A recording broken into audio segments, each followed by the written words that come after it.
আসসালামু আলাইকুম বন্ধুরা, ঈদ মুবারক, ঈদ মুবারক, ঈদ মুবারক। আমি এখন বাড়ি থেকে ঈদের নামাজ পড়ার জন্য ঈদগাহে যাচ্ছি। আমি মনে করলাম যে আমিও ঈদ উপভোগ করি, আপনাদেরকে ঈদ উপভোগ করাই। তো বন্ধুরা, সাথে থাকুন। আমাদের ঈদগায় এত মজা হয়, এমন মজা আমার মনে হয় না কোথায় হয়।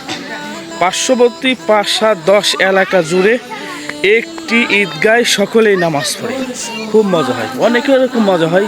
দেখ, আলহামদুলিল্লাহ, আজকে আমি আপনাদের সাথে নিয়ে ঈদ করব। দেখুন পিছনে কত মানুষ ঈদের নামাজ পড়ার জন্য তারা চলে আসতেছে। আপনারা সকলে দেখতে থাকুন, ভিডিওটা লাইক করবেন এবং সাথে থাকবেন। সকলকে ঈদ মুবারক। একটি বছর পরে এলো একটি ঈদ। ঈদ মানে আনন্দ, ঈদ মানে খুশি, ঈদ মানে সকলে একসাথে হয়ে আনন্দ উদযাপন করার দিন। জি বন্ধুরা, আমি শুধু ঈদের আনন্দ করব আর আপনারা আনন্দ করবেন না, আপনারা উপভোগ করবেন না, এটা কি কখনো হয়? এটা কখনোই হয় না। জি বন্ধুরা, আমি মনে করলাম আমি এই আনন্দ করব, আপনাদেরকেও সাথে নিয়ে আনন্দ করি। জি বন্ধুরা, আজকে আপনাদেরকে আমি দেখাবো গ্রামের ঈদ কেমন হয়। আমাদের ছোট্ট একটি গাঁও আছে, এই গাঁয়ে এত সুন্দর ঈদ হয়, আপনারা না দেখলে বুঝতে পারবেন না। অনেকে শহরে থাকেন, কিন্তু এমন ঈদের আনন্দ অনেকেই করতে পারেন না। আসলেই তারা শহরবাসী। অনেকে এমনও আছেন যারা শহর থেকে এসে গ্রামে ঈদ করেন। বন্ধুরা, আপনারা দেখতে পারতেছেন ঈদের আনন্দেতে মানুষ কত মাতোয়ারা। আজকে আপনাদেরকে দেখাচ্ছি গ্রামের ঈদ কত সুন্দর হয়। গ্রামের ঈদ কত সুন্দরভাবে সকলেই একসাথে করে। বন্ধুরা, আমাদের ছোট গায়ে একটি ঈদগাহ আছে এবং এই ঈদগাহে সকলেই প্রায় 9-10 এলাকা জুড়ে সকলেই একই সাথে, একই কাঁধে কাঁধ মিলিয়ে, একই জায়নামাজে, একই জায়গায় ঈদের সালাত, ঈদের নামাজ আদায় করে এবং সকলে সকলের সুখ শান্তি ভালোবাসা, সকলের চাওয়া পাওয়া, সকলে একসাথে মা বাবার সাথে, ভাই বোনের সাথে, বন্ধুর সাথে সকলেই একসাথে ঈদ করে। জি বন্ধুরা, এমন ঈদ আপনারা হয়তো করেননি, যারা করেছেন আলহামদুলিল্লাহ। আপনারা দেখতেছেন আমাদের গ্রামের ঈদ। যে বন্ধুরা, দেখুন আপনাদেরকে আমি গ্রামে কত আনন্দ হয়, এই ঈদে তারা কত আনন্দ করে, এটা দেখলে আপনি বুঝতে পারবেন। আসলে আমরা যখন ছোট ছিলাম তখন এমন আনন্দ করতাম, সকলে একসাথে ঈদ করতাম। আজকে অনেকে কাজে কর্মের জন্য দেশে বিদেশে বাহিরে শহরে থাকি, কিন্তু গ্রামের সেই ঐতিহ্যবাহী ঈদ অনেক আগে হতো, কোনো না কোনো কারণে আমরা একসাথে করতে পারি না। বন্ধুরা, আপনারা দেখতেছেন যে ঈদগাহ, এই যে দেখুন ছোট ছোট মানুষ কত সুন্দর জামা গায়ে দিয়ে, নতুন নতুন জামা গায়ে দিয়ে সাজে গুজে সুন্দরভাবে তারা ঈদ পালন করতেছে। বন্ধুরা, এই ঈদগাহ আসলে আমি কি বলবো, বলার ভাষা নেই। পার্শ্ববর্তী কয়েক জায়গা মিলে, কয়েক এলাকা মিলে একটি ঈদগাহ হয়, একই জায়গায় নামাজ পড়ে, একই জায়গায় ঈদ করে, এত আনন্দ করে, এটা বলে বোঝানোর ভাষা আমার নেই।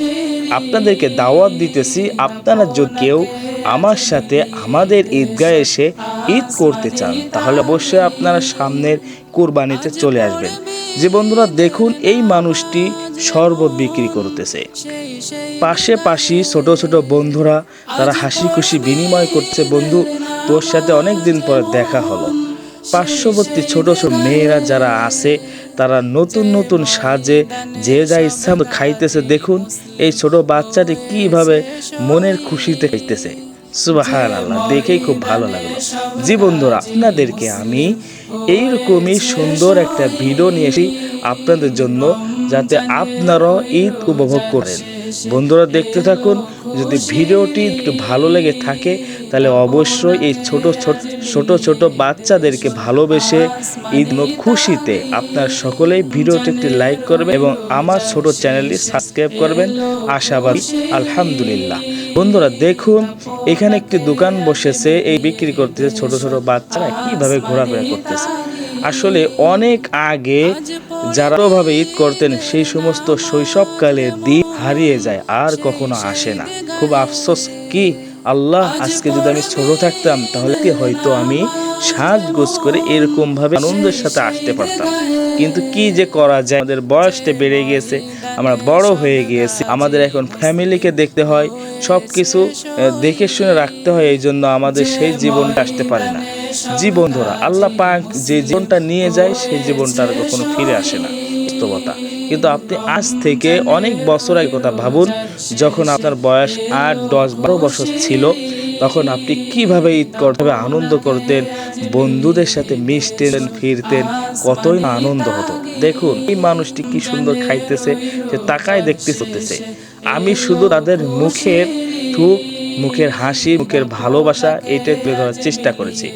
এখানে উনি তার কর্মে ব্যস্ত, উনি বিক্রি করতেছেন, এগুলো বিক্রি করতেছে অনেকে। আসলে যারা অভাবী আছেন, যারা ঋণী আছেন, যারা অসহায় আছেন, তারা এরকম বিক্রি করে, আর যারা মানুষ আছেন অনেক কেনাকাটা করে। এই মানুষটি তার ছেলেকে নিয়ে ঈদগাহ এসেছে। দেখেন বাবুটা কত কিউট, আসলে তার ছেলেকে কিনে দিতেছে, আব্বু তুমি এটা নাও। কত মনে সুখে আনন্দে তার ছেলেকে ঈদে নিয়ে এসেছে। আলহামদুলিল্লাহ। আমি দোয়া করি প্রত্যেকের মা বা যেন তার সন্তানকে এইভাবে ঈদ করাতে পারে। এই যে দেখুন ডানা কাটা করি, সে আমার দিকে তাকাচ্ছে, আমার দেখাচ্ছে কি করতেছে, জানি আল্লাহ কি করতেছে, তবে সে এখন খুব আনন্দ। এই যে দেখতেছে, তো আমাকে দেখে অবাক। ভিডিওটি খেয়াল করুন, ও আমার দিকে হাত করে তাকিয়ে আছে। তারপরে এখানে কত হরেক রকম নানান জিনিস এরকম তিনারা বিক্রি করতেছেন। অনেক জিনিস ওঠে, অনেক কিছু ওঠে, না দেখলে বিশ্বাস করবেন না। এই বাবুটিকে দেখে আমার খুব ভালো লেগেছে। সে আমার আব্বু হয়, সে আমাকে চাচ্চু বলে, তাকে দেখে খুব খুশি, সেও খুব খুশি, খুব আনন্দ করতেছে। আব্বুর সাথে ঈদগাহ চলে এসেছে। আমি কোলে না নিয়ে আর পারলাম না, কোল নিয়ে তার জন্য প্রাণ দোয়া করলাম, আল্লাহ যে তাকে দিনের জন্য কবুল করুন এবং তার মা বাবার মনের আশা তাকে হাফেজ আলেম হবে। আমি দোয়া করলাম প্রাণ ভরে, আল্লাহ যেন তার মা বাবার মনের আশাকে কবুল করে নেন। বন্ধুরা দেখুন, আসলে ভালো লাগলো, আমি তাকে কোল না নিয়ে পারলাম না। Heavy cute. এইভাবে অনেকে আছে, দেখেন এখানেও অনেকে ডেঞ্জারাস ভাবে সাজে গুজু হচ্ছে, সকলে ছালানতেছে ঈদের জন্য। আমি ঈদ নামাজ পড়ে কি করবো, একটা যানবাহনে আরোহণ করলাম।